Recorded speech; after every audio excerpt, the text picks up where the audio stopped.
প্রথমত মনে রাখুন, আমরা মানুষ আল্লাহর সৃষ্টি, বরং জমিনে আল্লাহর পক্ষের প্রতিনিধি আমরা। আল্লাহর দ্বীনকে পৃথিবীতে কায়েম করব, এটি আমাদের ডিউটি। আল্লাহ তো কোরআনে ব্যক্ত করেছেন, ইন্নী জাইলুন ফিল আরদি খলিফা, আমি ভূপৃষ্ঠে আমার প্রতিনিধি বানাতে ইচ্ছা করছি। আল্লাহ পাকের ইচ্ছার সেই প্রতিনিধি দল হলাম আমরা। তাহলে আল্লাহ চান আমাদের দ্বারায় আল্লাহর দ্বীন, আল্লাহর পৃথিবীতে কায়েম থাক। সুবহানাল্লাহ বলেন। এটি আল্লাহ পাকের ইচ্ছা, আর এই ইচ্ছাকে পূর্ণ করতেই আল্লাহ আমাদেরকে ধরাপৃষ্ঠে পাঠিয়েছেন। অপরদিকে কোরআন বলছে, ইউরিদুনা লিউতফিউ নূরাল্লাহি বিআফওয়াহিহিম,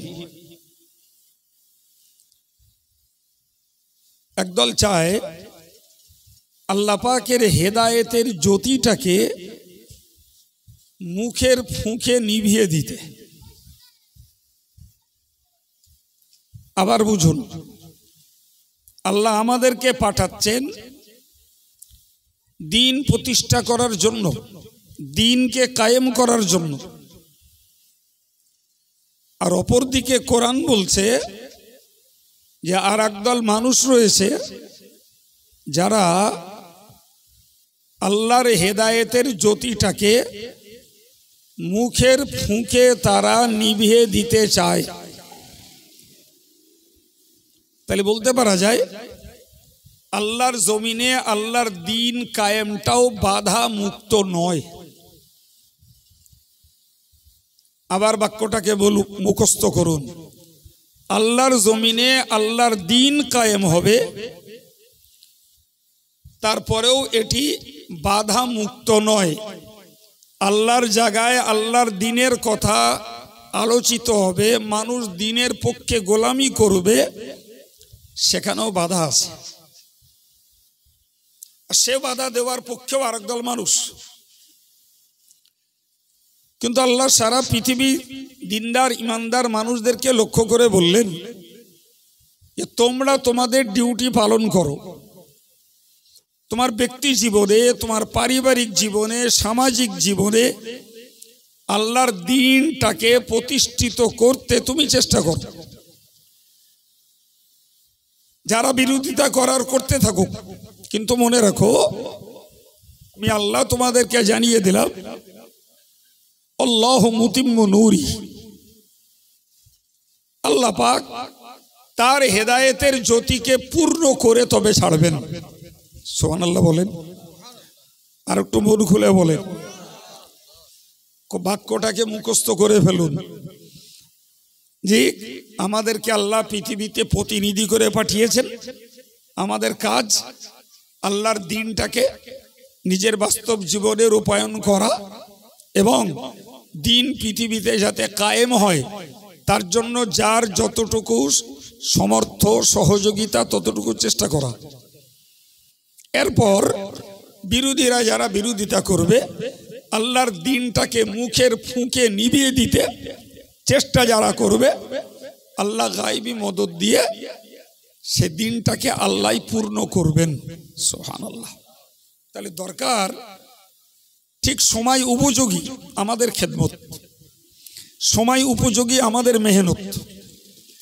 রেজাল্ট কি আসবে, ফলাফল কি আসবে, এটা দেখার দায়িত্ব আমাদের না। আমাদের দায়িত্ব হলো আল্লাহর দ্বীনটাকে কায়েম করার জন্য চেষ্টাটা চালিয়ে যাওয়া। কথা বুঝে আসছে? আমার বক্তব্য, আজকে নবী দিবস উদযাপনের নামে এই জলসা, এই নবী দিবস উদযাপনের নামে জলসা হচ্ছে। আমরা নবীর উম্মত হিসাবে নবীর চর্চা করতেই এই মজলিসটাতে এসে বসেছি। তাহলে আমাদের কাজ হলো নবীকে চেনা, নবীকে জানা, নবীর প্রতি ভক্তি মোহাব্বত বাড়ানো, এই সব কিছুর স্বার্থ হলো নবীর ইত্তেবা করা। তাহলে একদল মানুষ যখন নবীর ইত্তেবা করার পক্ষে চেষ্টা করছে, নবী সম্পর্কে চর্চা করে, নবীকে জেনে বুঝে, নবীর প্রতি ভক্তি মোহাব্বত বাড়িয়ে নবী পাকের আদর্শের গোলামি করতে চেষ্টা করছে, ঠিক পাশাপাশি আমরা আরেক দলকে দেখছি, তারা নবী বিরোধী, কোরআন বিরোধী, ইসলাম বিরোধী, শরিয়াত বিরোধী অপচেষ্টা তারা চালিয়েও যাচ্ছে। সে অন্য কেউ পরে থাক, আমারই ঘরের লোকেরা, আমারই মুসলিম কমিউনিটির সদস্যরা, তারা যথারীতি চালিয়ে যাচ্ছে এর বিরোধিতা, মসজিদের বিরোধিতা, মাদ্রাসার বিরোধিতা, কোরআনের বিরোধিতা, হাক্কানি আলেমে দ্বীনদের বিরোধিতা, ভাই সুদ দাড়ি টুপির বিরোধিতা একদল মানুষ করেই চলেছে। তার ভিতর দিয়েও আর একদল মানুষ সব বাধা বিপত্তিকে উতরিয়ে ছাপিয়ে তারা টাইম টু টাইম নামাজও পড়ছে, দাড়ি টুপি ব্যবহার করছে, জিকির ফিকির তাসবিহ তেলাওয়াতও করছে, শরীয়ত বিরোধী কাজগুলোকে তারা ত্যাগ করে যথারীতি শরীয়তের সপক্ষে তাদের জীবনটাকে তারা দাঁড় করিয়ে রেখেছে। আমরাই তার প্রকৃষ্ট প্রমাণ। একই সমাজে বাস করি, একজন সুদ খায় আর একজন খায় না, একজন মদাসক্ত আর একজন মদের ধারে যায় না, একজন গান ভক্ত আর একজন গানটাকে ঘৃণা করে, যে একজন জুয়া ভক্ত, তাস ভক্ত আর একজন জুয়া তাসের পাশেও যায় না, একজন জিকির করে আর একজন গাল দেয়, আছে না নাই? এ লোক খুঁজতে তো কোথাও যেতে হবে না, আমরা যেখানে বাস করছি, যারা যেখানে, সেখানেই তার রেকর্ড খুঁজলে পাবো। একদল তার স্ত্রীকে পর্দা করাচ্ছে, মেয়েদেরকে পর্দা করাচ্ছে, আর একদল পর্দাকে উপেক্ষা করে উদম জীবনযাপন করছে।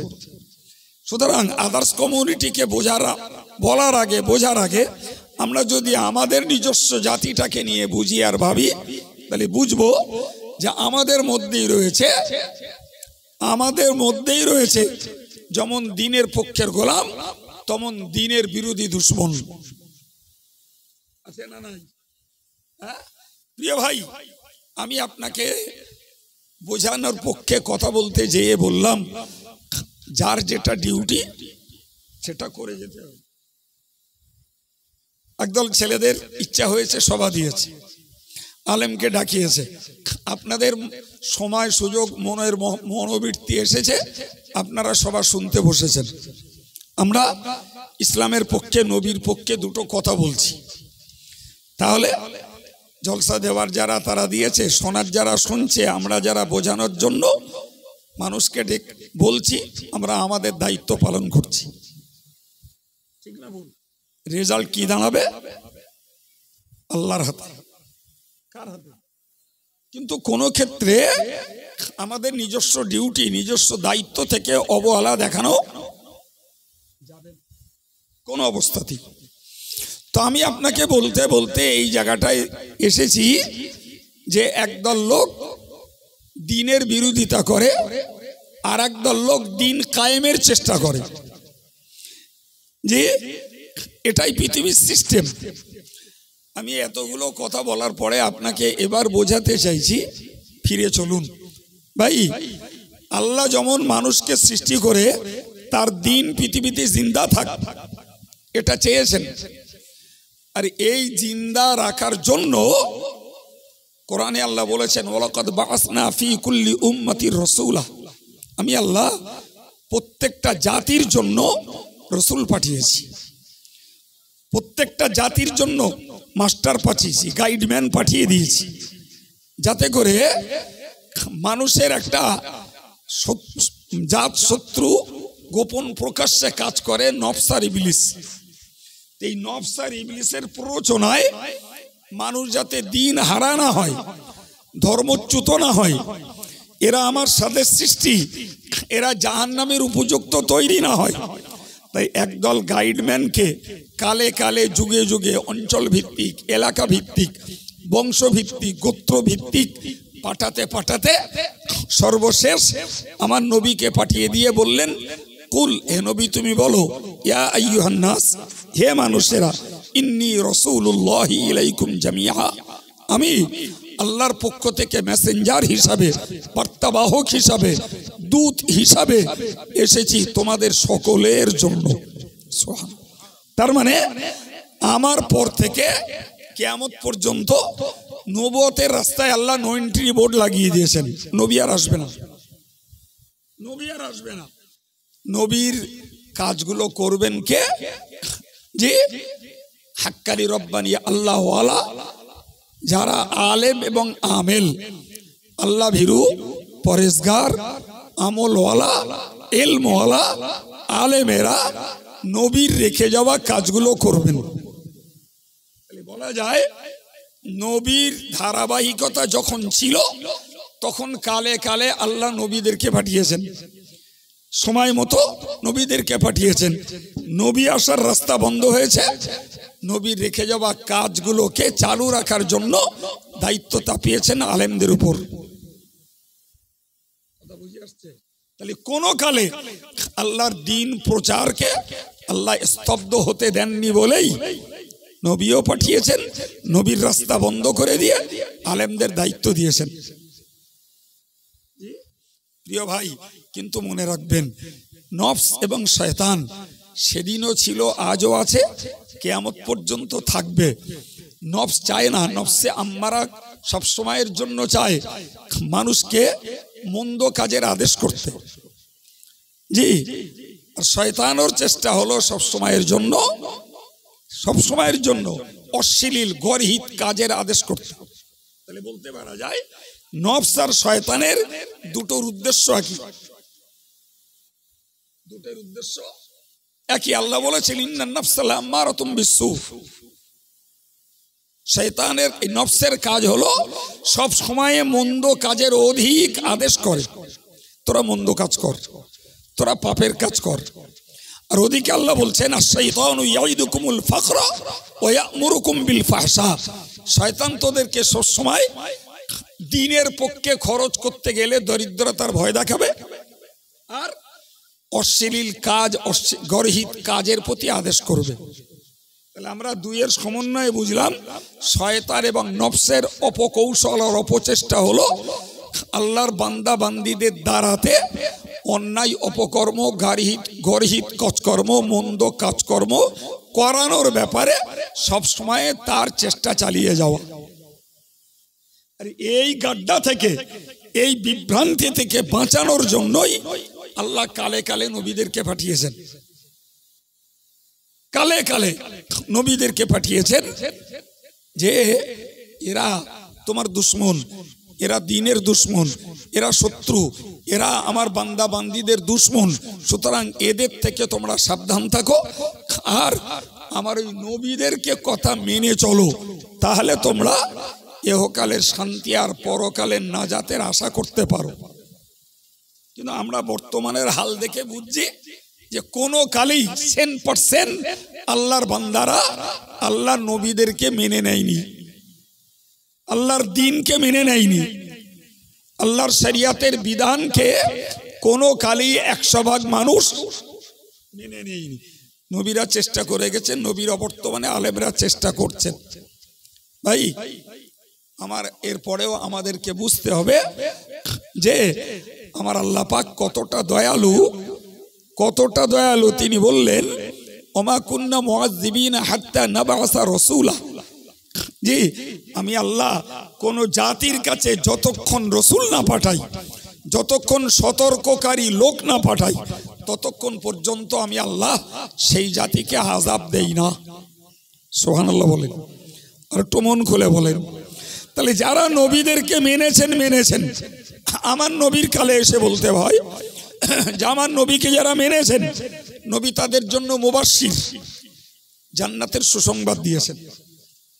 আর নবীকে যারা মান্য করেননি, নবী তাদের জন্য নাজির, নবী তাদের জাহান্নামের আযাবের ভয় দেখিয়েছেন।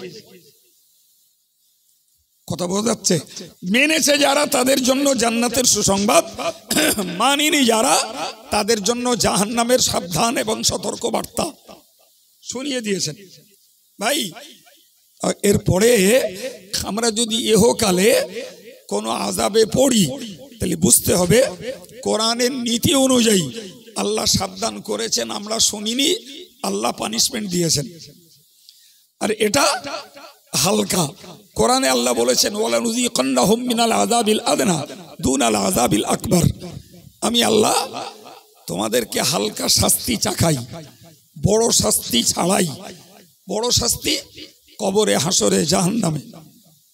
আর দুনিয়াতে একটু নাকানি চুবানি, একটু ঝড়, একটু তুফান, কিছু রোগ ব্যাধির ক্ষয়ক্ষতি কিংবা প্রাকৃতিক অন্যান্য বিপর্যয়, এগুলো দিয়ে দিয়ে আমি আল্লাহ এদেরকে সাবধান করি একটাই ব্যাপারে, যে লাআল্লাহুম ইয়ারজিউন, এরা যদি দুনিয়ায় একটু নাকানি চোবানি খায়, একটু যদি লাটা ঝাপটানি খায়, তাহলে হয়তো আমি আল্লাহর পথে ফিরতে পারে।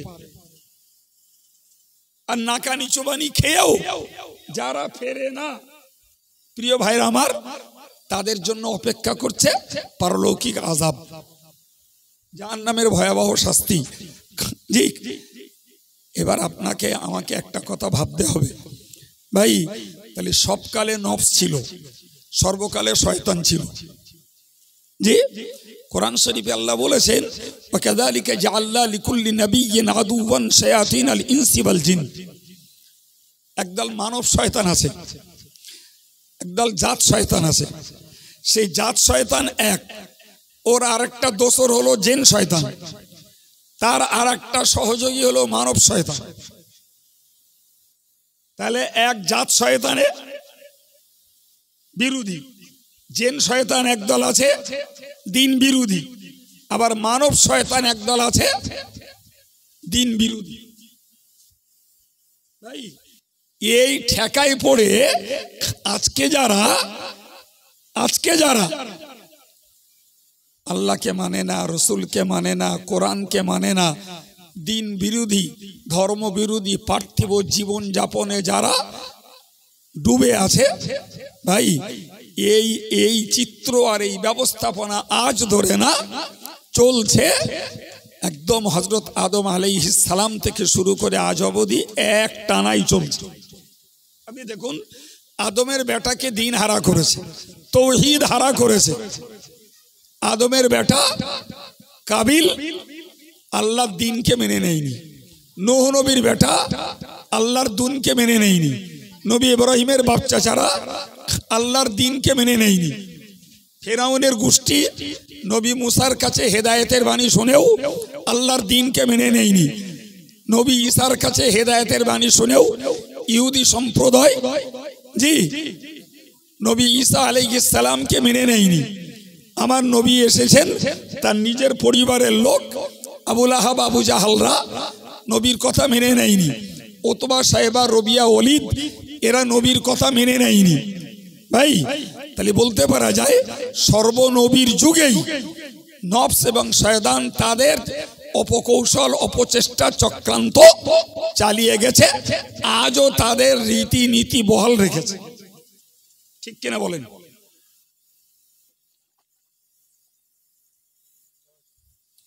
আজও বহাল রেখেছে। এখন আপনি বলুন, আমাদের বিরুদ্ধে ইবলিসের চক্রান্ত আর নফসের চক্রান্ত আছে না নাই? একটু বলতে হবে জোরে।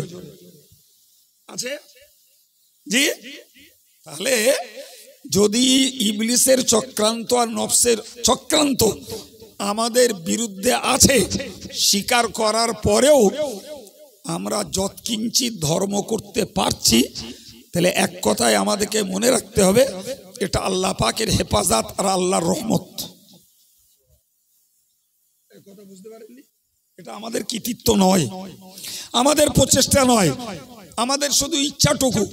বাকি আমাদেরকে নফসের হাত থেকে, ইবলিসের হাত থেকে হেফাজত করে দ্বীনের পথে আল্লাহ আমাদেরকে যতটুকু কায়েম রেখেছেন, সেটি ওই আল্লাহর রহমত। আপনি কোরআন খুলে দেখুন, আমার আল্লাহ নবীকে লক্ষ্য করে বলছেন, নবীকে লক্ষ্য করে বলছেন, ফালাউলা ফাদলুল্লাহি আলাইকা ওয়া রাহমাতুহু লাহাম্মাত তাইফাতুম মিনহুম আইয়ুদিল্লুক। বললে নবী, যদি আমি আল্লাহর করুণা আর আমি আল্লাহর অনুগ্রহ তোমার জন্য যদি না হতো তাহলে কাফের মুশরিকদের একদল মানব শয়তান তোমাকেও পথভ্রষ্ট করতে তারা ইচ্ছার চেষ্টা করছিল। কিছু মাথায় ঢুকছে না? শুধু বকছি পড়ে পড়ে। জি, আবার বলছি যে আমার রহমত, আমার অনুগ্রহ, আমার করুণা যদি তোমার প্রতি না থাকতো তাহলে কাফের মুশরিকদের একটা অংশ তারা ইচ্ছা করছিল তোমাকে পথভ্রষ্ট করার জন্য। ভাই, নবীর পিছনে যদি অপকৌশল চলে, নবীর পিছনে যদি অপচেষ্টা চালায়, নবীর পিছনে যদি নবীকে বিভ্রান্ত করতে কাফের মুশরিকরা সতত যদি লেগে থাকে, ভাই আমাদের মতো নবীর পায়ের ধুলির অধম এই অজ্ঞ মূর্খ এই উম্মতকে ইবলিস শয়তান আর নফস আর মানব শয়তান এরা কি আমাদের পিছু ছেড়েছে বলে মনে হয়? আমি ব্যাখ্যা দেবো না, ব্যাখ্যা দিয়ে সময় নষ্ট করবো না, বেশিক্ষণ বকবো না। আমার এমনি বলার মানসিকতাও নেই আর গলার ভারসাম্যটাও ঠিক নেই। যাই হোক, তবুও বসে আছেন, কথা বলছি আয়াত যাই পড়ি সেটাকে বাংলা বাংলি মাথায় ঢুকিয়ে দেওয়ার চেষ্টা করছি। আমি আবার লাস্টের কথাটা বলছি, নবীকে যদি পথভ্রষ্ট করার চেষ্টা একদল লোক করে তাহলে আমাদের পিছন তারা ছাড়ে বলে মনে হয় বাবা? এখন বলুন, আমরা নিজেদের ইচ্ছায় যতটুকু করতে চেষ্টা করি নবীর জন্য যদি বিভ্রান্তি পথভ্রষ্টতার হাত থেকে রক্ষা পেতে আল্লাহ পাকের ফজল এবং আল্লাহর রহমত প্রয়োজন হয়, তাহলে আমাদেরও আল্লাহর রহমত আর আল্লাহর অনুগ্রহের প্রয়োজন আছে না নাই? তাহলে আমরা নবী দিবস উদযাপন যতই করি আর যতই নিজেকে বড় ধার্মিক, বড় আলেম, বড় হুজুর আর বড় আমেল আল্লাহওয়ালা নিজেকে মনে করি, তারপরেও আমাকে আল্লাহর কাছে রহমতের ভিখারি হতে হবে, আল্লাহ পাকের কাছে তার করুণার ভিখারি আমাদের হতে হবে।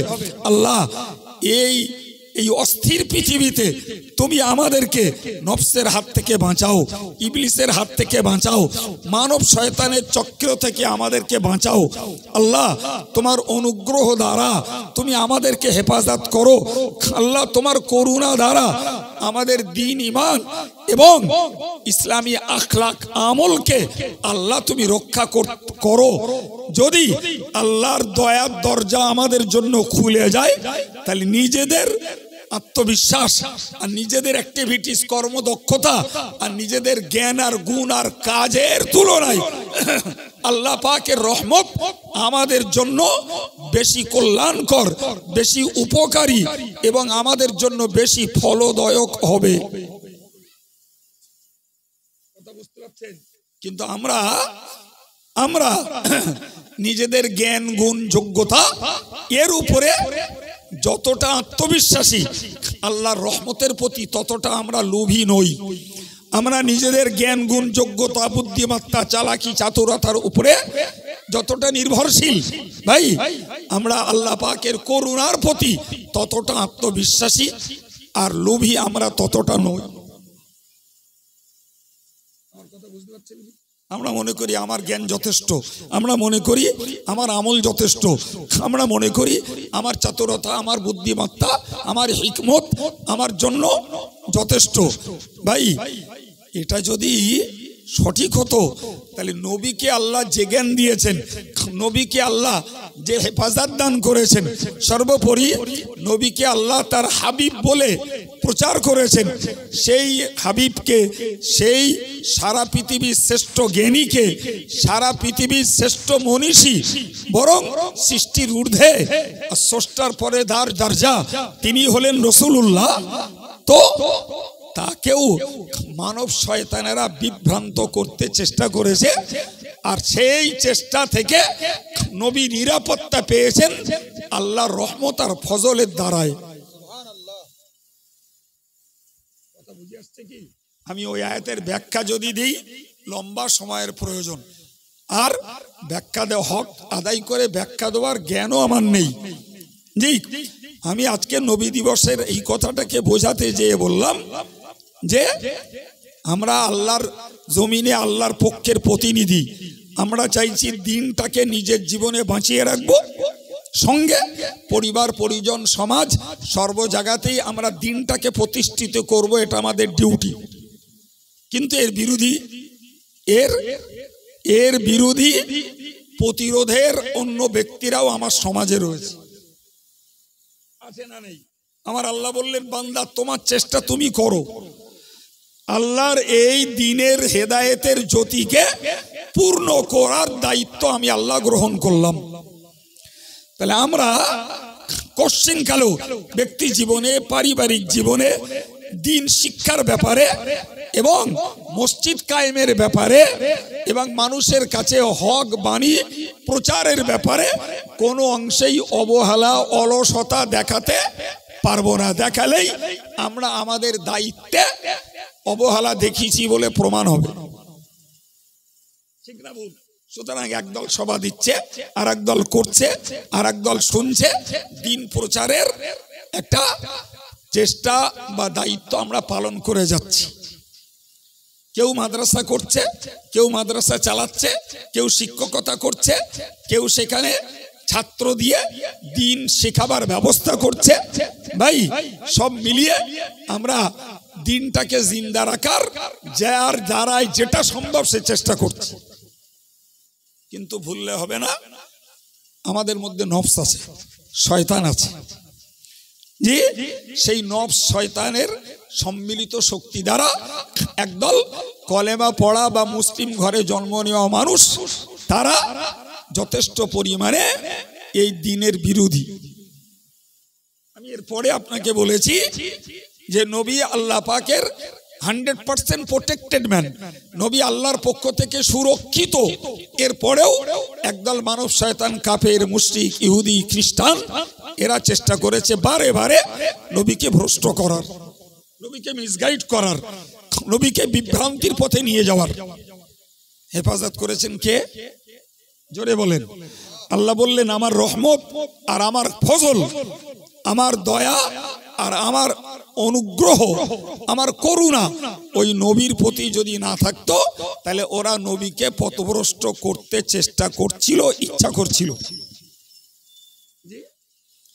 আয়াতের শেষ অংশে আল্লাহ বলেছেন, ওয়াকানা ফাদলুল্লাহি আলাইকা আযীমা, ও নবী, এটি তোমার উপরে আমি আল্লাহর পক্ষ থেকে একটা মহা করুণা। সুবহানাল্লাহ। সম্মানিত ভাইরা, আমি এই ক্ষেত্রে আপনাদেরকে বা আমরা নিজেরা সমীক্ষা করে নিলাম যে আমার জ্ঞান, আমার গুণ, আমার যোগ্যতা, আমার চাতুরতা, আমার বুদ্ধিমত্তা, আমার আখলাক, আমার আমল, এসব কিছু শয়তানের হাত থেকে আর নফসের হাত থেকে বাঁচার জন্য যথেষ্ট নয়। বরং আমাদেরকে এভরিবডি, প্রত্যেকটা মানুষকে আল্লাহর করুণার ভিখারি হওয়া লাগবে, আল্লাহর রহমতের ভিখারি হওয়া লাগবে। আল্লাহ তুমি যদি বাঁচাও, শয়তানের হাত থেকে বাঁচতে পারি। আল্লাহ তুমি যদি বাঁচাও, নফসের আবদার থেকে বাঁচতে পারি।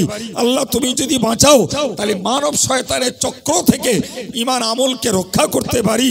আল্লাহ তুমি যদি বাঁচাও, তবে জিন শয়তানের হাত থেকে রক্ষা পেতে পারি। আল্লাহ তুমি যদি বাঁচাও, তবে জাত শয়তানের হাত থেকে রক্ষা পেতে পারি। ভাই, যদি নিজের উপরে নিজে নির্ভরশীল হই, নিজের উপরে নিজে আত্মবিশ্বাসী হই, বিশ্বাস করুন ভাইয়া, আমরা যে কোনো মুহূর্তে শয়তানের কবলে, নফসের কবলে, জিন শয়তানের কবলে পড়ে আমরা ঈমান আমল এবং সর্বোপরি আল্লাহর জাতের প্রতি আমাদের আস্থা, আমাদের ভরসা আমরা হারিয়ে ফেলতে পারি। কি বুঝছেন? আরে বাবা, একটা লোক দীর্ঘদিন রোগ ভুগছে, লোকটা নামাজি, রোগ ভুগছেন, চিকিৎসাও করছেন, দোয়াও করছেন, রোগ সারে না। ভাই, এই লোকটাকে শয়তান বিভ্রান্ত করতে পারে সহজে। তুই এত দোয়া চাচ্ছিস, তোর দোয়া তো আল্লাহ নেয় না। তাহলে যদি তুই যদি সত্যকারের আল্লাহর প্রিয় বান্দা হতিস তাহলে তোর দোয়া আল্লাহ নিত। মনের ভিতরে একটা বিষ ঢুকিয়ে দিল। আরে বাবা, আমি দেশ জোড়া একজন বরেণ্য আলেমকে বলতে শুনেছি, নিজে কানে শুনেছি, আমারে পরিষ্কার বলছে তদবির কালাম কিছু বিশ্বাস করি না। চি এরকম কথা বলে? তো বলছে এতবার তদবির করলাম, একটা তদবির আমার জন্য খাটিনি বলে এক গুচ্ছ তদবির কারকের নাম বললো আমার কাছে। আমি দেখলাম ভদ্রলোক আলেম হওয়ার পরেও ইবলিসের খপ্পরে পড়ে গেছে। আরে তুমি দোয়া করেছো, কবুল করনি, তাই বলে তুমি আল্লাহর রহমত থেকে নিরাশ হবে? ও নীতি তো কাফেরদের। তুমি তদবির করেছো, তোমার জন্য তদবির আল্লাহর কাছে কবুল হয়নি, তাই বলে তুমি কোরআনের আয়াতকে অস্বীকার করে বসবে? আয়াতের ফজিলতকে, আয়াতের গুরুত্বকে তুমি মূল্যহীন করে দেবে? আরে বাবা, চিকিৎসা করা জায়েজ আছে, তুমি চিকিৎসা করেছো, আল্লাহর হুকুম হয়নি, চিকিৎসা তোমার জন্য, তোমার বিবির জন্য, তোমার বাচ্চার জন্য কার্যকর হয়নি,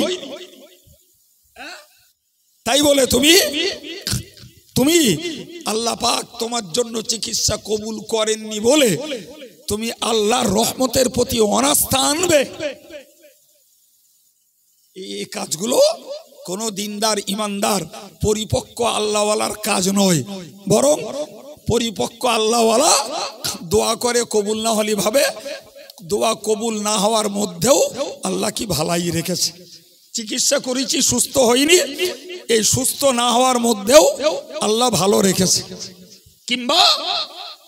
কিংবা আমি তদবির করেছি, তারপরেও আমি জেন দৈত্যের শয়তানি বা অত্যাচারের হাত থেকে রক্ষা পাইনি, এই রক্ষা না পাওয়ার পিছনেও আল্লাহর কি ভালো ইচ্ছা আছে। এই জায়গায় দাঁড়িয়ে থাকতে যদি পারি, তাহলে বুঝবো নফস আমাকেও আল্লাহ ভোলা করতে পারিনি, ইবলিস আমাকেও খপ্পরে ফেলে আল্লাহ থেকে আমাকে বিচ্যুত করতে পারিনি। সুবহানাল্লাহ বলেন, আলহামদুলিল্লাহ বলেন। আর যদি মনের ভিতরে এরকম কিছু উঁকি মারে আর তৈরি হয়ে যায়, তাহলে আমাকে বুঝতে হবে আমি আলেম হই আর সাধারণ মানুষ হই, সাধারণ শিক্ষিত হই আর ধার্মিক হই আর ধর্ম হারাই হই, আমি ইবলিসের খপ্পরে পড়ে গেছি। কথা শুনছেন ভাই? নবী সাল্লাল্লাহু আলাইহি ওয়াসাল্লামকে একটা পিরিয়ডে মক্কার কাফেররা বলেছিল, যে মুহাম্মদ, তুমি যদি আমাদের এই মূর্তিকে স্পর্শ করো তাহলে আমরা দলে দলে ইসলাম কবুল করে নেব।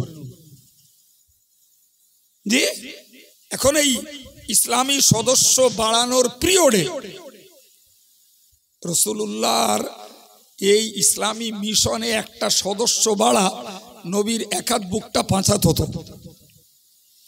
আচ্ছা, এই ডিস্টার্বটা হচ্ছে কেন? ওনাকে ছেড়ে দেন না, একটু সাইড হয়ে যান না।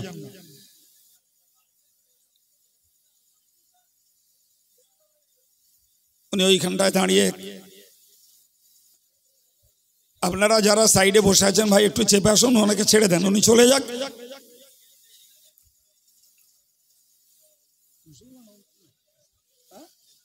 মুসলিম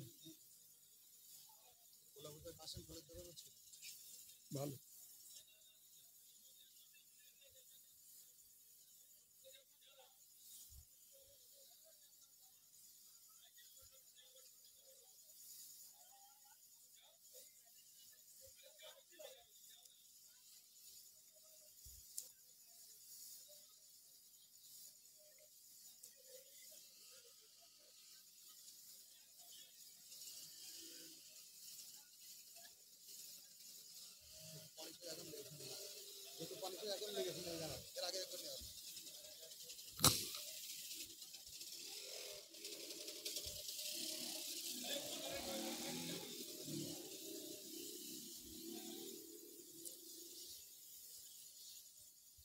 যে কথাটা বলছিলাম, তো নবী সাল্লাল্লাহু আলাইহি ওয়াসাল্লাম প্রাথমিক দিকে ভাবছিলেন যদি একটু স্পর্শ করলে এরা যদি অনেকেই মুসলমান হয় তাহলে মুসলমান সদস্য সংখ্যা একটু বাড়বে।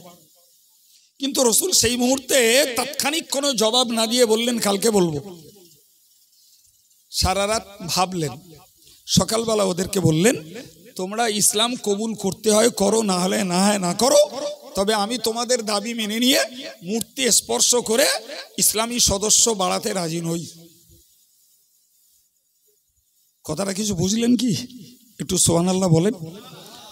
রসুল তার দৃঢ়তার পরিচয় দিলেন যে তোমরা কলেমা পড়ে মুসলমান হতে হয় হবে, না হলে না হবে, তবে তোমাদের দাবি অনুযায়ী তোমাদের মূর্তিকে স্পর্শ করতে আমি রাজি নই। ভাই পরপরে কোরআনের আয়াত নাজিল হলো, লাউলা আন সাব্বাতনাকা লাকাদ কিত্তা তারকানু ইলাইহিম শাইয়ান কালিলা।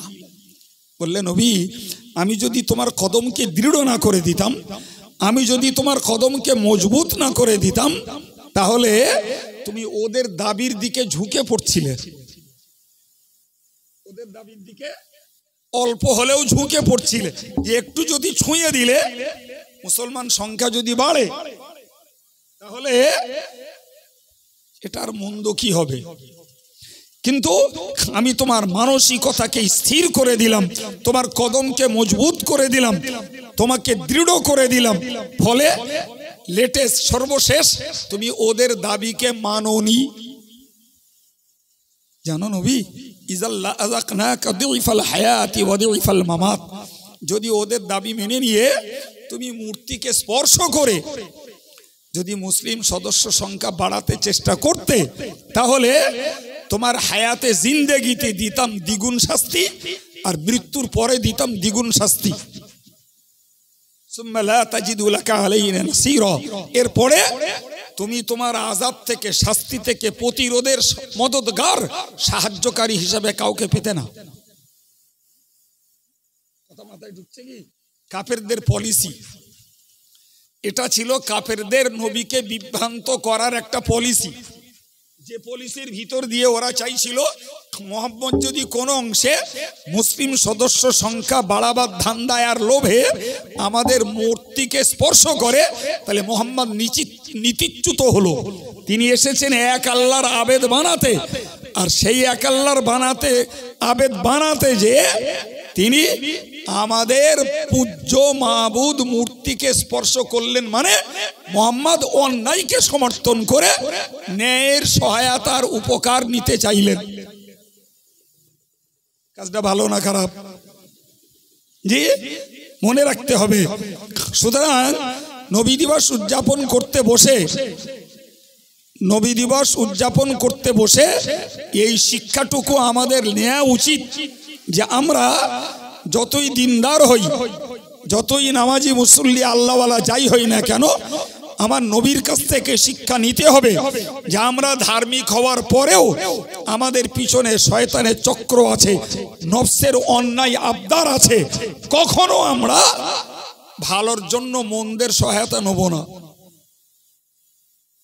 ভালোর জন্য কথা বলেন, জান্নাতে থাকবার লোভ ভালো, কিন্তু তাই বলে আল্লাহর নিষিদ্ধ গাছের ফল খেয়ে নয়। মসজিদ তৈরি করা ভালো, তবে ছিনতাই করা জায়গায় নয়। বুঝতে পারেননি? জলসা দেওয়া ভালো, তবে গড়পড়তায় জি মুসলিম নন মুসলিম সকলের পয়সা গাড়ি ধরে ধরে করা নয়। এই কথা শুনতে পাচ্ছেন? হ্যাঁ, আমি আপনাকে বোঝাতে চাইছি কিছু মৌলিক কথা। আমি বুঝিয়ে দিলাম যে ইবলিসের চক্রে নবীকেও অত্যন্ত সূক্ষ্ম পলিসিতে নবীকে পথভ্রষ্ট করার চেষ্টা ইবলিস করেছে। আমরা এই ইবলিসের চক্র বুঝি না বলেই নামাজ কালাম পড়ি, সবকিছুই করি, আবার কোন মুহূর্তে নফসের আবদার মেনে নিয়ে, শয়তানের চক্র মেনে নিয়ে ইসলাম বিরোধী, কোরআন বিরোধী, রসুল বিরোধী কাজ আমাদের জাতি সমাজের মাঝে গিজ করছে। একটা করে বললে অনেক সময় আমার তাকতের বাইরে। আমি আপনাকে বুঝিয়ে আসছিলাম যে আল্লাহ বলেছেন দ্বীনের বাতিটাকে, জ্যোতিটাকে, হেদায়েতের আলোটাকে কাফেররা মুখের ফুঁকে নিভিয়ে দিতে চায়, আর আমি আল্লাহ চাই আমার দ্বীনকে পূর্ণ করে ছাড়তে। সুবহানাল্লাহ বলেন, আর একটু জোরে বলেন। জি, আল্লাহ বললেন হুয়াল্লাযী আরসালা রাসূলাহু বিল হুদা ওয়া দীনিল হক। ওই আল্লাহ যিনি তার রসুলকে পাঠিয়েছেন হেদায়েত দ্বারা এবং সত্য দ্বীনের দ্বারা। আল্লাহ তার নবীকে হেদায়েত দিয়ে সত্য দ্বীন দিয়ে পাঠিয়েছেন। লিইয়ুযহিরাহু আলা দ্বীনি কুল্লি। আল্লাহ পাকের ইচ্ছা হলো অন্য সমস্ত ধর্মের উপরে ইসলাম ধর্মকে, শরিয়াতে মুহাম্মাদীকে আল্লাহ পাক জয় দান করবেন, প্রাধান্য দান করবেন। ওয়ালাউ কারিহাল মুশরিকুন। যদিও মুশরিকরা না চায়, জি, যদিও কাফেররা অপছন্দ করে, কাফেররা না চায়, মুশরিকরা না চায়, আমি আমার নবীকে পাঠিয়েছি হেদায়েতের আলোকবর্তিকা দিয়ে, আমার নবীকে পাঠিয়েছি হক দ্বীন দিয়ে। সেই হক দ্বীন এবং হেদায়েত আমি আল্লাহ পাক পূর্ণ করব। কাফেররা মুশরিকরা যতই ঘৃণা করুক আর যতই অপছন্দ করুক, আমি আল্লাহ আমার ইচ্ছাকে পূর্ণ করে ছাড়ব। সম্মানিত ভাইরা আমার, জি, আমরা ইসলামের যুদ্ধ নীতিগুলো যদি দেখি, আমি এগুলো ভাবতে ইচ্ছা করে ভাই। নবী মেহনত করেছেন দিন কায়েমের জন্য। নবীর চেষ্টা, নবীর জীবনের শত রকমের মেহনত আল্লাহর দ্বীনকে কায়েমের জন্য। এমনকি কোরআনে আল্লাহ বলেছেন বাল্লিগ মা উনজিলা ইলাইকা মির রাব্বিক। নবী, তোমার কাছে তোমার রব যা কিছু নাজিল করেছেন ওইটাকে তুমি পৌঁছে দাও, ওইটাকে পৌঁছাও, ওটা তোমার ডিউটি। অন্য আয়াতে বলেছেন ওমা আলার রাসূল ইল্লাল বালাগ। রাসূলদের উপরে পৌঁছে দেওয়া ছাড়া আর কোনো দায়িত্ব নয়। কথা ক্লিয়ার? জি, অথচ কোরআনে আল্লাহ বলছেন লাআল্লাকা বাখিউন নাফসাকা আল্লা ইয়াকুনু মুমিনিন। নবী, এত চেষ্টা, এত মেহনত, এত বলা, এত অনুনয়, এত বিনয় এবং তাদের এত অত্যাচার, নিপীড়ন, নৃশংস অত্যাচার সহ্য করার পরেও ওরা ঈমান আনছে না। ফলে আমি যেন দেখছি তুমি নিজে নিজেকে ধ্বংস করে ফেলছো। আল্লাহ নবীকে বলছে তুমি নিজে নিজেকে ক্ষতিগ্রস্ত করছো। আমি তো এত কড়া দায়িত্ব তোমায় দিইনি, তো তোমায় দায়িত্ব দিয়েছি পৌঁছে দাও, তোমার দায়িত্ব দিয়েছি বার্তাটা ছড়িয়ে দাও। এরপরে কে মানবে কে মানবে না সময় হলে বুঝে নেবো আমি আল্লাহ। কিন্তু নবীর টেনশন হলো যে মেনেছে সেও নবীর ছাত্র, আর যে মানিনি সেও নবীর ছাত্র। যে মেনেছে সেও নবীর উম্মতি ইজাবাত, আর যে মানিনি সে উম্মতে দাওয়াত। নবীর চিন্তা হলো যদি চেষ্টা করে আমার এই মান্যওয়ালা উম্মতের সংখ্যা বাড়ে তাহলে এরা জাহান্নাম থেকে বাঁচতে পারবে। এতেই নবীর আত্মতৃপ্তি, এতেই নবী পাকের মনের সন্তুষ্টি আর খুশি। সুবহানাল্লাহ। আর যদি এরা আমার কথা না মানে, তৌহিদ পন্থী এরা না হয়, এরা যদি আমার রিসালাতকে বিশ্বাস না করে, এরা যদি ইত্তেবায়ে রাসূল অর্থাৎ রাসূলের তাবেদারি, আমার তাবেদারি যদি এরা না করে, তাহলে এরা আমার ছাত্র, এরা আমার জাতি হওয়ার পরেও এদের ঠিকানা ভুগতে হবে জাহান্নামে। তাহলে আল্লাহ যতটা খেদমত নবীর উপরে দেওয়ার দায়িত্ব দেননি, নবী মায়াবী নবী, দরদি নবী, সহানুভূতিশীল নবী, তার থেকে অনেক বেশি চেষ্টার মেহনত দিয়েছেন তার উম্মতটাকে জাহান্নাম থেকে বাঁচিয়ে জান্নাতের যোগ্য বানাবার জন্য। প্রিয় ভাই, আপনি বলুন এই কাজ করতে গেলে নিজে যা কষ্ট পেলেন জি, তো কাজটা করছেন তো নবী আল্লাহর দ্বীনের পক্ষে, কোরআনের পক্ষে, ইসলামের পক্ষে। অথচ সেই কাজ করতে যে বদরে, ওহদে মার খেলেন।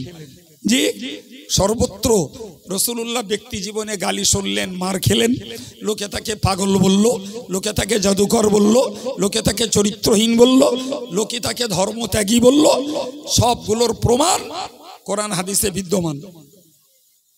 তো নবী যদি ওই কথাগুলো শুনে নিয়ে বলতেন যা তোদেরকে জাহান্নাম থেকে বাঁচানোর জন্য আমার এই চেষ্টা, আর তোরা আমাকে গালি দিচ্ছিস, মারছিস, অত্যাচার করছিস, আমাকে বন্দি রাখছিস, আমাকে হত্যা করার চেষ্টা করছিস, দেশান্তর করার, দেশ থেকে তাড়িয়ে যাওয়ার চেষ্টা করছিস, যা তোরা জাহান্নামে যাবি, যা, আমার আর দেখে লাভ নেই।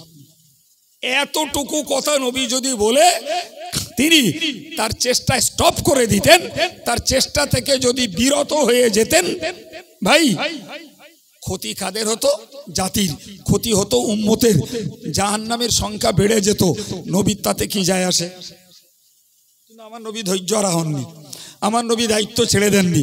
আমার নবীর বক্তব্য ছিল, তোমরা মারো, তোমরা গালি দাও, তোমরা ভৎসনা করো, তোরা আমার জানে মারো, তোমরা আমায় পথ অবরোধ করো, আমাকে সমাজ বয়কট করো, আমাকে তোমরা মারার চক্রান্ত করো, দেশ ছাড়ার চক্রান্ত করো, সব মেনে নেবো।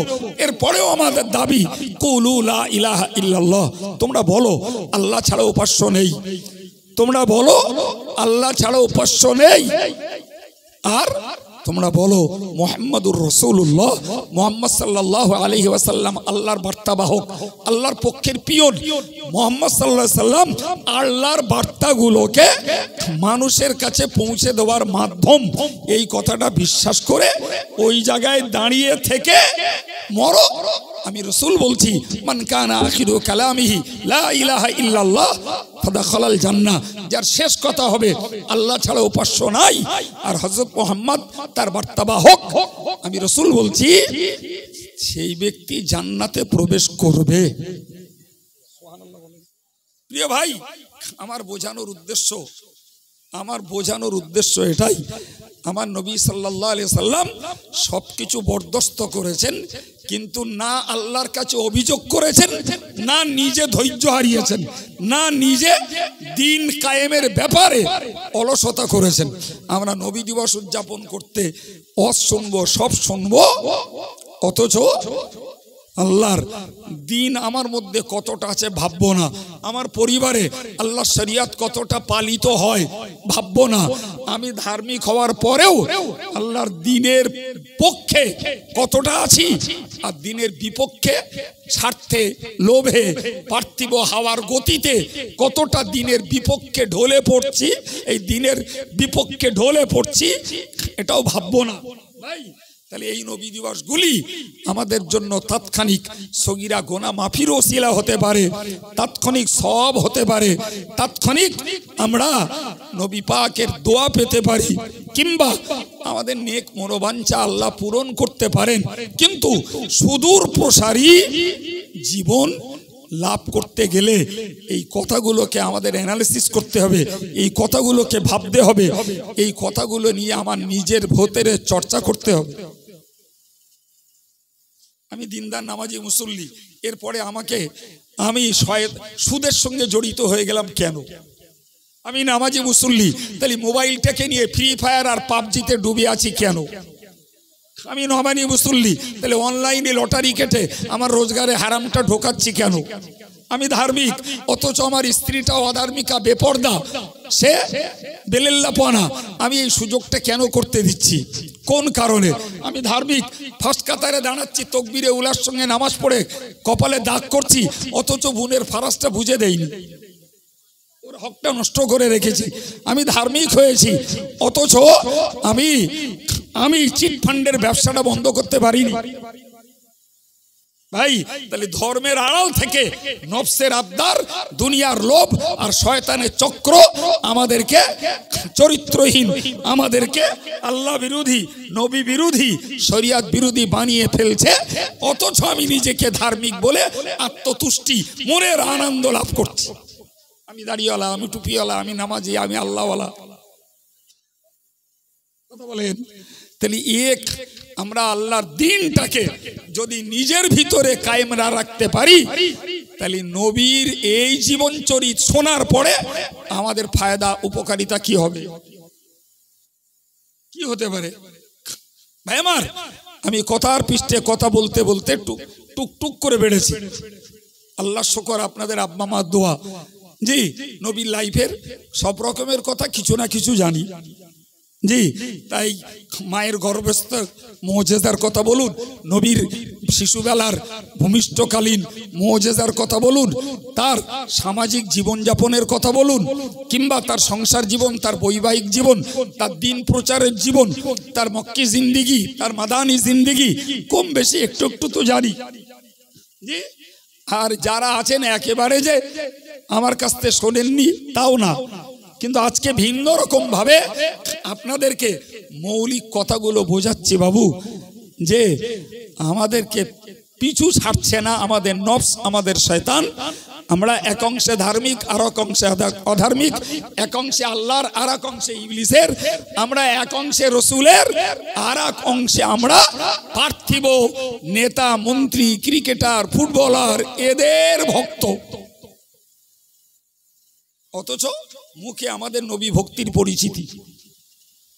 প্রিয় ভাই, আমি আপনাকে বোঝাতে চাইলাম যে কতটা কঠিন, যে আল্লাহর দ্বীনের খেদমত করতে আল্লাহ নবীকে পাঠালেন, সেই করতে যে নবীকে যা ভোগ করতে হলো তার বর্ণনা দিয়ে শেষ করা যাবে না। আর অনুভূতি আমরা পাইনি, রসুল যে অনুভূতি পেয়েছেন তা বলে উপলব্ধিও করা যাবে না।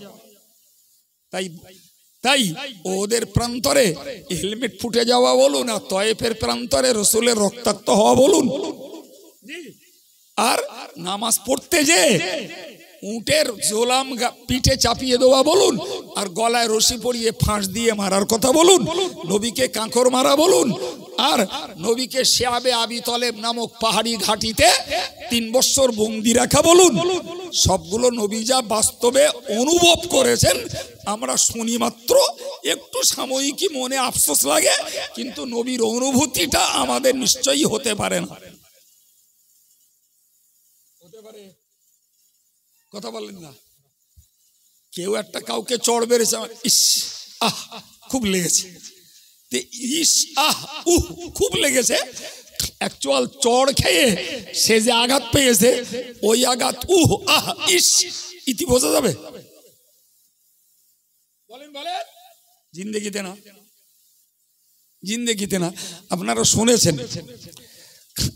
শুনেছেন যে রাসূলুল্লাহর জীবনের একটা যুদ্ধ ছিল যাকে বলা হয় খন্দকের যুদ্ধ।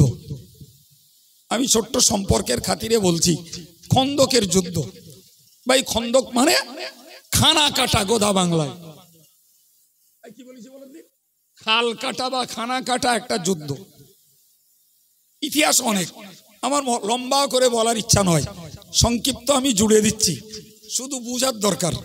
ভাই রাসূল করিম সাল্লাল্লাহু আলাইহি ওয়াসাল্লাম মদিনায় গিয়ে দেখেছিলেন, মদিনায় 3টি ইহুদি গোষ্ঠী, একটি বনু কুরাইজা, একটি বনু নজির, আর একটি বনু কাইনুকা, 3টি বড় বড় গোষ্ঠী।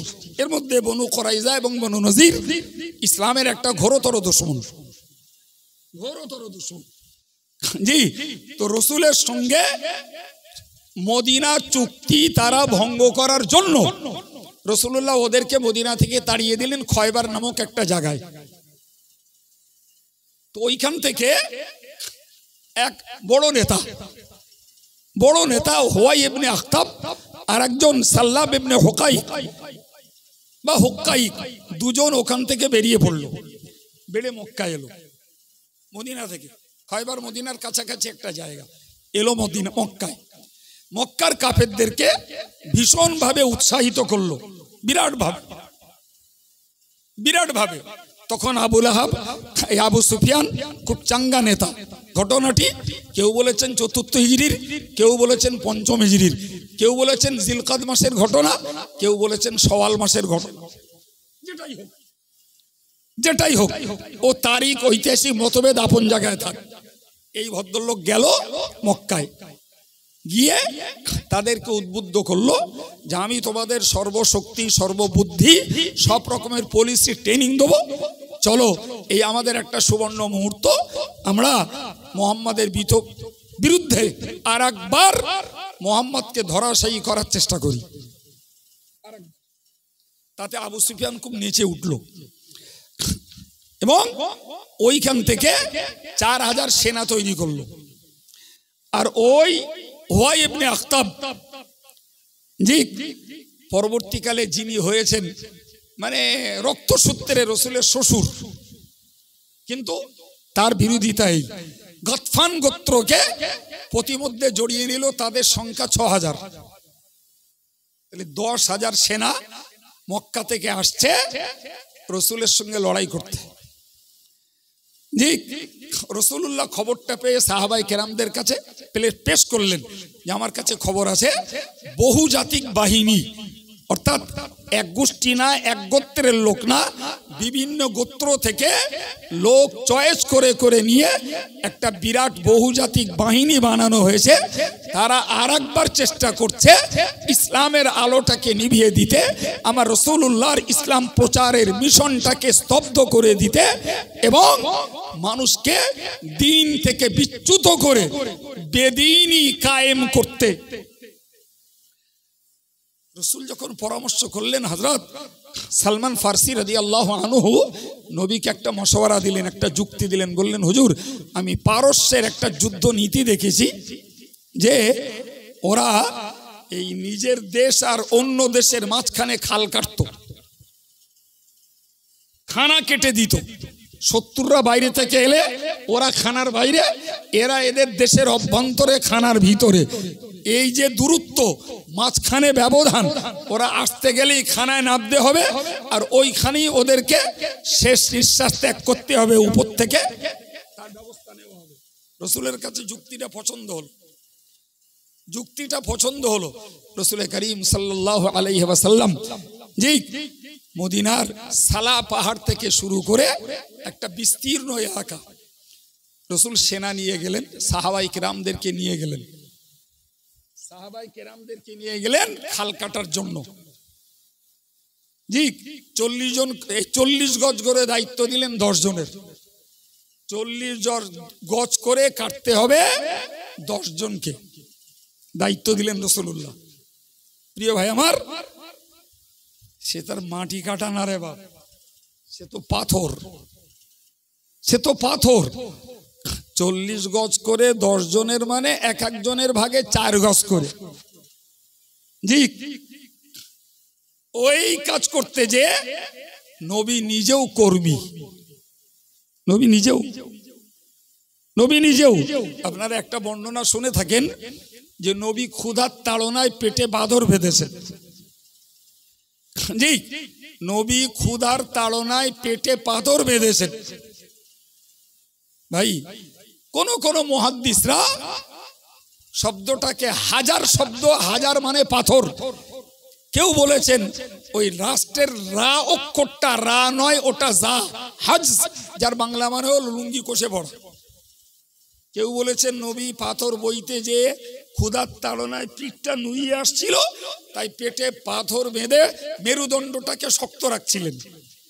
একজন শ্রেষ্ঠ মনীষী, আদম বংশধরের শ্রেষ্ঠ নেতা, আল্লাহ পাকের প্রিয়তম হাবিব, ইহকাল পরকালের উম্মতের কান্ডারি, তার অবস্থা দিন কায়েমের জন্য, দিনের দুশ্মন থেকে দিনটাকে রক্ষা করার জন্য। কেউ বলেছেন না, পাথর বাঁধা কথাটা ঠিক নয়। রসুল ক্ষুধার তাড়নায় তার পরনের পরিধীয় বস্ত্রটা খুলছিল, তিনি সেটাকে কষে পড়েছিলেন। আল্লাহ ভালো জানেন। তবে হাদিসের কেতাবে পেটে পাথর বাঁধার কথা লেখা আছে। ভাই, তো এরকম অবস্থার ভিতর দিয়ে রসুলকে বলা হলো, হুজুর, খন্দকের পাথর তুলতে যে একটা পাথর পড়েছে যা কেউ ভাঙতে পারছে না। রসুল গেলেন, কোদাল দিয়ে বলুন আর গাঁইতে দিয়ে বলুন একটা কোপ মারলেন, পাথরটার একটা অংশ বার হলো। ওই যে কোপ মেরেছে তার থেকে একটা আলো বিচ্ছুরিত হলো। জি, নবী ওই আলোয় দেখতে পেলেন সিরিয়া। কি দেখতে পেয়েছেন? আপনি জীবনেও বারাসাতে যাননি, এখানে একটা টেমি জ্বালান, টেমি জ্বালিয়ে বলুন আমি বারাসাত দেখতে পাচ্ছি, লোকে পাগল 11 দেবে না। বলেন, নবী একটা কোপ মারলেন, পাথরের একটা অংশ ভাঙলো। নবী বললেন, আমাকে আল্লাহ সিরিয়া দান করেছেন। তার মানে সিরিয়াতে, যেটা আরবিতে বলে শাম, এই দেশটাও আল্লাহ ইসলামের পথে জয়দান করলেন। ফের আর একটা কোপ মারলেন, রসুল দেখতে পেলেন ইয়ামানকে। রসুল সেক্ষেত্রেও বললেন আল্লাহ ইয়ামানটাকেও ইসলামের পক্ষে আল্লাহ যুক্ত করে দিলেন। সুবহানাল্লাহ। তৃতীয় আবার একটা বোর্ড মারলেন, আলো বিচ্ছুরিত হলো, নবী পারস্যকে দেখলেন, রসুল আল্লাহু আকবার বললেন প্রত্যেকবারে, আর বললেন যে পারস্যটাও আল্লাহ ইসলামের পথে জয়দান করলেন। পরবর্তীকালে দেখা গেল যে রসুল করিমের জীবদ্দশায় সামদেশে ইসলাম পৌঁছে গেছে। পরে আবু বকর ওমর রাদিয়াল্লাহু আনহুমা এনাদের সময় পারস্য এবং ইয়ামানে ইসলামের পতাকা উড়েছে। যাই হোক, আমার বলার উদ্দেশ্য সেটা হলো যে কোন বর্ণনা এসছে 15 দিন, কোন বর্ণনা এসছে 14 দিন। ওই খাল কেটে 3000 সেনা নিয়ে রসুল 15 দিন ওয়েট করেছেন, না খেয়ে না দিয়ে, সাহাবীরা না খেয়ে না দিয়ে, ওদের দিয়ে 10,000 সেনা নিয়ে কাফেররা হাজির। ভালো করে বুঝুন, এই খাটনি খাটিয়েছেন কে? এই যে নবী সাহাবাই কেরামদের নিয়ে পাথর কেটে খাল বানাচ্ছেন, আল্লাহ দেখেননি? নবীর সাহাবীদের খাওয়া হচ্ছে না, আল্লাহ জানেন না? বলেন না জি, এই কষ্ট সাহাবায়ে কেরামদের করতে হচ্ছে, এটা কি আল্লাহর কুদরতের নজরের বাইরে বাপ? তো এপারে খাল কেটে সাহাবায়ে কেরামেরা পাহারাদারিতে ওয়েটিং এ রয়েছে, নবী আছেন একটানা 14 থেকে 15 দিন, কোন বর্ণনা এসছে 1 মাস ব্যাপী ভাই। আর ওপারে কাফেরদের সেনারা ওপারটায় বহুজাতিক বাহিনী, 10,000 তাদের সৈন্য সংখ্যা। আল্লাহ বললেন ইয়া আইয়ুহাল্লাযীনা আমানু যকুরু নি'মাতাল্লাহি আলাইকুম, হে ঈমানদারেরা তোমরা স্মরণ করো আল্লাহর নিয়ামতকে। ইজজাতকুম জুনুদুন ফারসালনা আলাইহিম রিহাও ওয়া জুনুদুল লাম তারাওহা। সুবহানাল্লাহ। আল্লাহ বললেন যে কাফেরদের বহুজাতিক বাহিনী তোমাদেরকে যখন নিঃশেষ করতে, তোমাদেরকে ক্ষতি করতে, তোমাদেরকে পরাজিত করতে খন্দকের যুদ্ধে তারা এলো, আমি আল্লাহ পাঠিয়ে দিলাম ঝোড়ো হাওয়া। কি দিলেন? ঝোড়ো হাওয়া। আর দিলেন এমন সেনা, যে সেনাগুলোকে মানুষেরা দেখতে পাচ্ছিল না। এই সেনা হলো ফেরেশতা। এই সেনা কি? ফেরেশতা। প্রিয় ভাই আমার, এই যে আল্লাহ পাক কোরআন শরীফে বর্ণনা দিলেন, শর্ট বর্ণনা কি? রসুল সাহাবায়ে কেরামদের নিয়ে খাল কাটলেন, অধিক মেহনত করে, না খেয়ে না দিয়ে তৃষ্ণায় খাল কাটলেন কাফেরদের অত্যাচার আর আক্রমণকে প্রতিরোধ করার জন্য। সেখানে নবী পেটে পাথর বাঁধলেন, সাহাবায়ে কেরামরা ক্ষুধার্ত অভুক্ত থাকলেন। এই অবস্থার সব আল্লাহ দেখলেন। কিন্তু মুশরিকরা যখন এলো যে 10,000 সৈন্য নিয়ে, আর এধারে 3,000, তার মানে 1:3, মুসলমানরা একজন তো কাফেররা 3 জন, ওদেরকে লেজ গুটিয়ে মক্কায় পাঠিয়ে দেওয়ার জন্য আল্লাহ দিলেন ঝোড়ো ঠান্ডা হাওয়া, আর দিলেন অশরীরী অদৃশ্যের ফেরেশতা সৈন্য। আর একটু জোরে বলেন ভাই, এই রহস্যগুলো বুঝতে হবে। আল্লাহ যদি আগে থেকে, ওরা যখন মক্কা থেকে বার হচ্ছিল তখনও তো আল্লাহ ঝড় ঝঞ্ঝা দিয়ে ওদেরকে কাবু করে দিতে পারতেন, ফেরেশতা দিয়ে তখনই আল্লাহ ওদের গতিরোধ প্রতিরোধ করে দিতে পারতেন, যে তখনই আল্লাহ ওদের প্যারালাইজ দিয়ে, অন্ধ করে দিয়ে, ওদের হাত পায়ে ল্যাংড়ামি দিয়ে আল্লাহ ওদের বন্ধ করে দিতে পারতেন। কিচ্ছু না, তারা শক্তি নিয়ে, অস্ত্র নিয়ে মদিনার উপকণ্ঠে গিয়ে পৌঁছালো। এধারে মুসলমানরা তৈরি, ওধারে কাফেররা তৈরি। মুসলমানদের সাজ সরঞ্জাম কম, নেতৃত্ব নবীর, খাওয়া নেই পেটে, পকেটে পয়সা নেই, ওদের সবকিছু আছে। এখানে আসার পর এবার শুরু হলো আল্লাহর নিয়ামতের খেলা। যখন 1 মাস ব্যাপী ঝড়ের তাণ্ডব শুরু হলো, আবু সুফিয়ান, সাল্লাব ইবনে হুকাইক, সেই সঙ্গে ওয়াই ইবনে আক্তাব, আরো তাবড় কাফেরদের বড় বড় বীর যোদ্ধা পালোয়ানরা লেজ গুটিয়ে জি মাল সামান ফেলে রেখে মক্কা অভিমুখে ছুটলো। লড়াইয়ের দরকার নেই, জীবনটা বাঁচুক, এক ঝড়েই শেষ। আর একটু জোরে বলেন। ওপারে যখন ঝড়ের তাণ্ডব চলছে, এপারের মুসলমানরা আরামসে মজা করে করে দেখছে। সুবহানাল্লাহ বলেন, আর একটু জোরে বলেন।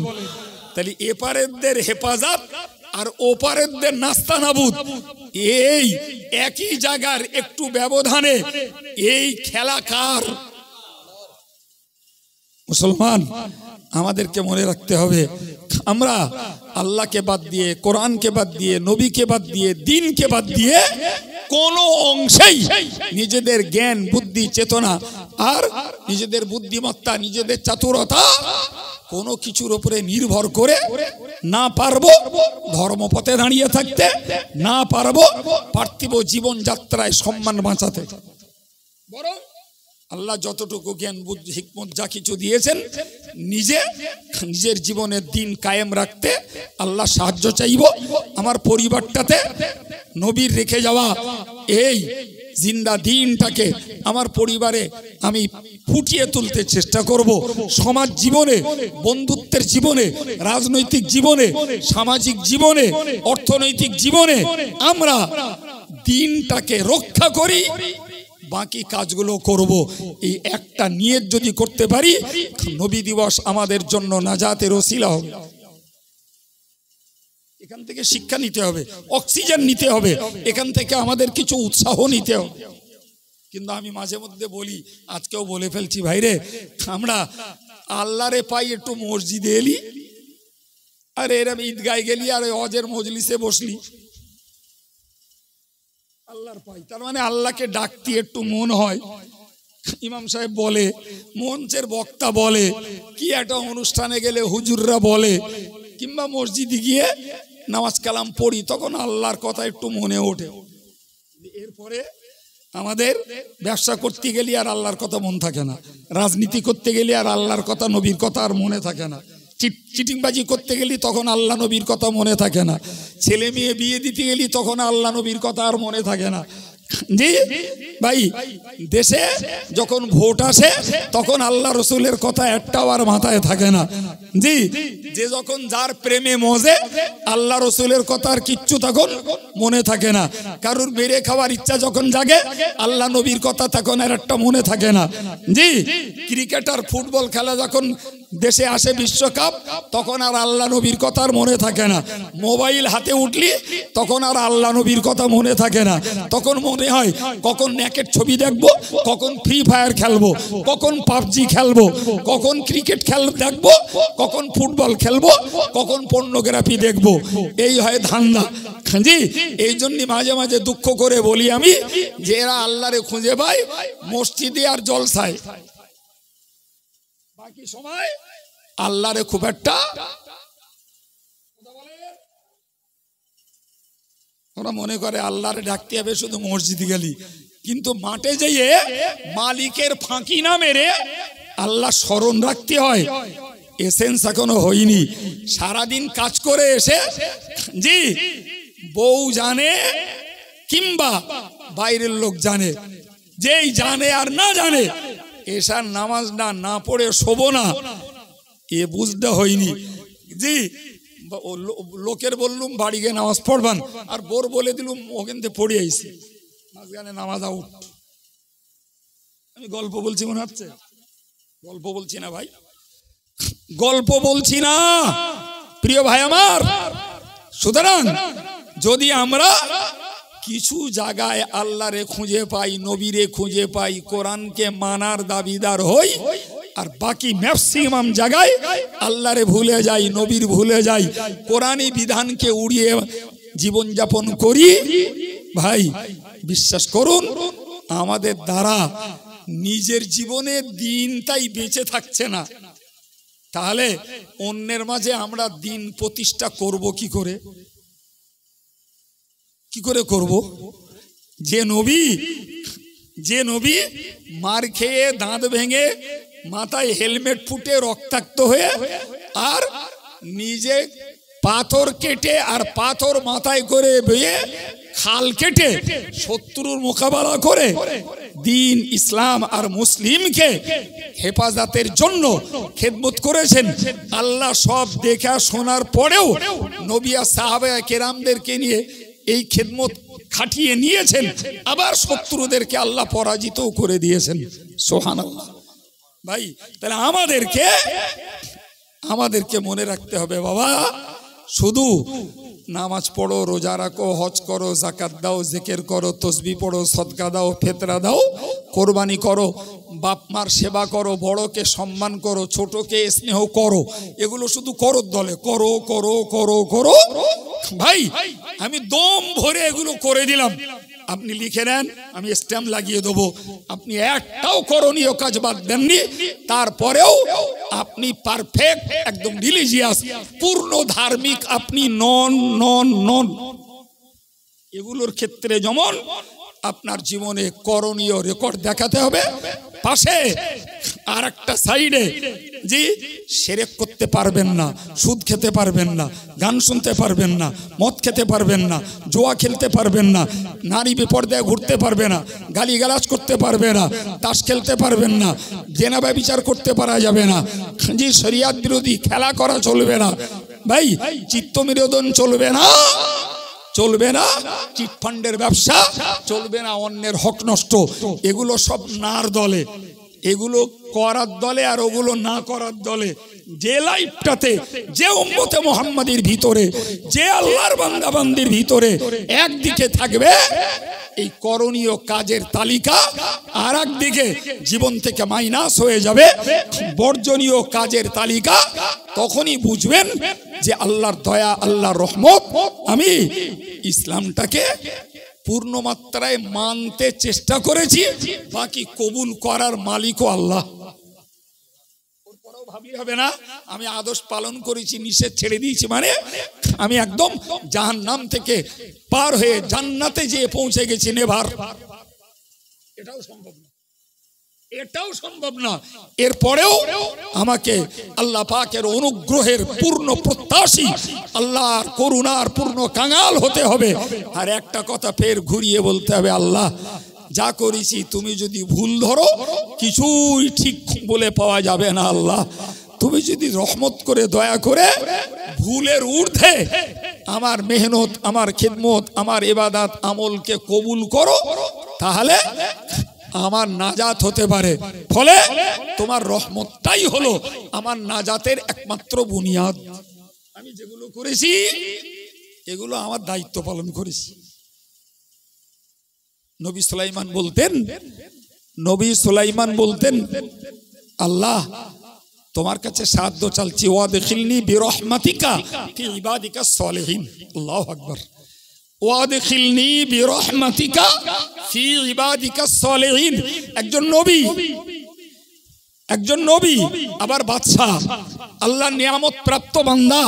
প্রচুর পরিমাণে আল্লাহ পাক নবী দাউদ, নবী সুলাইমানকে অনেকগুলো করুণা দান করেছেন, শ্রেষ্ঠত্ব দান করেছেন, ইবাদত আমলে ঘাটতি নাই।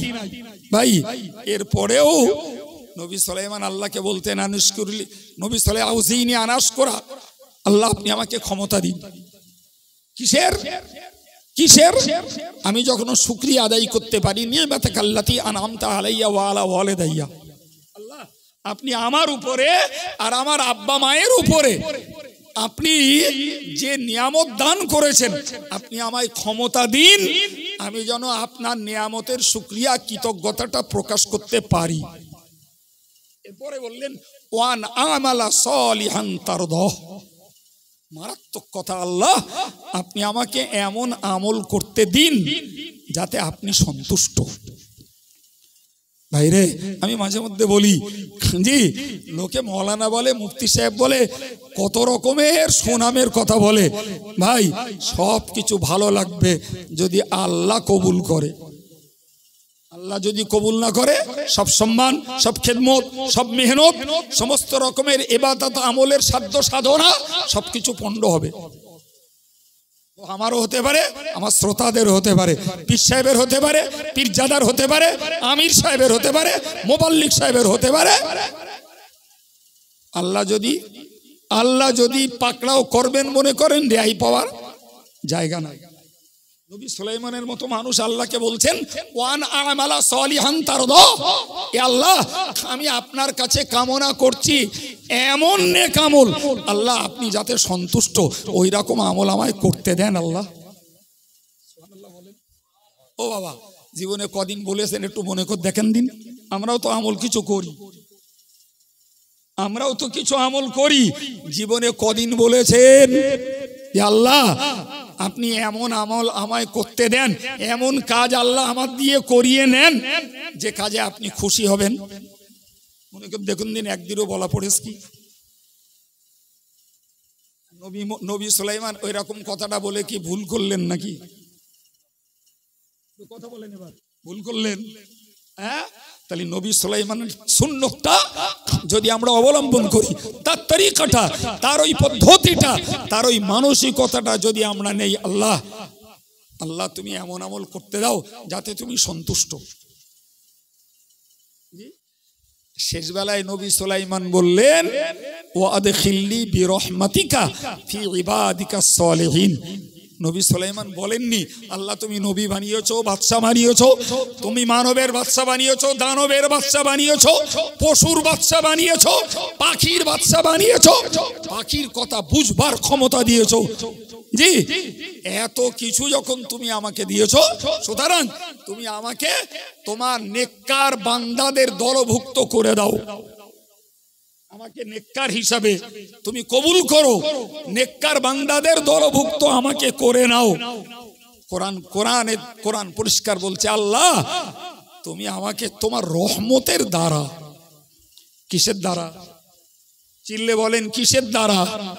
তোমার রহমতের ওসিলায়, তোমার রহমতের মাধ্যম দিয়ে আল্লাহ তুমি আমাকে নেককারদের দলভুক্ত করে দাও। নবী সুলাইমান নবুয়তের দোহাই দেননি, ইলমের দোহাই দেননি, তার জব খারাজিত্বের দোহাই দেননি, তিনি মানব দানব পশু পাখির বাদশা এর বড়াইত্ব দেখাননি, তার জেকের ফেকেরের বড়াইত্ব দেখাননি, বরং কিসের ভিখারি আর কিসের কামনা করেছেন? জোরে বলুন, কিসের? রহমত। কিসের? আল্লাহ তোমার রহমতে তুমি আমাকে নেককার হিসেবে কবুল করো। প্রিয় ভাই আমার, আমি আপনাদেরকে কথা বলতে বলতে এই জায়গাটায় এসেছি। আমি বোঝাতে চাইছি যে আমাদের আল্লাহর কাছে চাইতে হবে সন্তোষজনক আমল, আল্লাহর কাছে চাইতে হবে আল্লাহ আমার কিচ্ছু নেই, আমার কিচ্ছু নেই, আমি সার্বিকভাবে কাঙাল, এলমে আমলে আখলাকে সর্বহারা। আল্লাহ শুধু তুমি হুকুম করেছো তাই কিছু পালন করছি।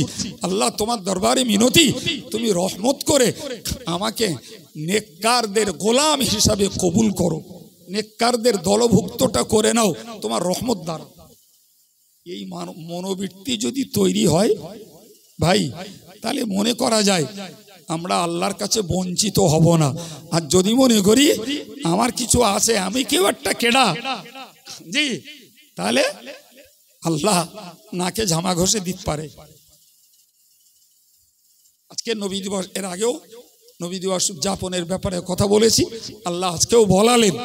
জি, যেভাবেই যেটাকে বোঝাতে চেয়েছি, কার রেডারে কতটা ধরেছে আমি জানি না বাবা, তবে বাঙালির বাচ্চা বাংলাটুকু অন্তত কানে নিতে পেরেছেন। কে ধরে রাখবেন আর কে হারিয়ে ফেলবেন সেটা তার ব্যাপার, তার ব্যাপার। আমি টোটাল বক্তৃতা আপনাকে জিস্ট 2 মিনিটে বলছি।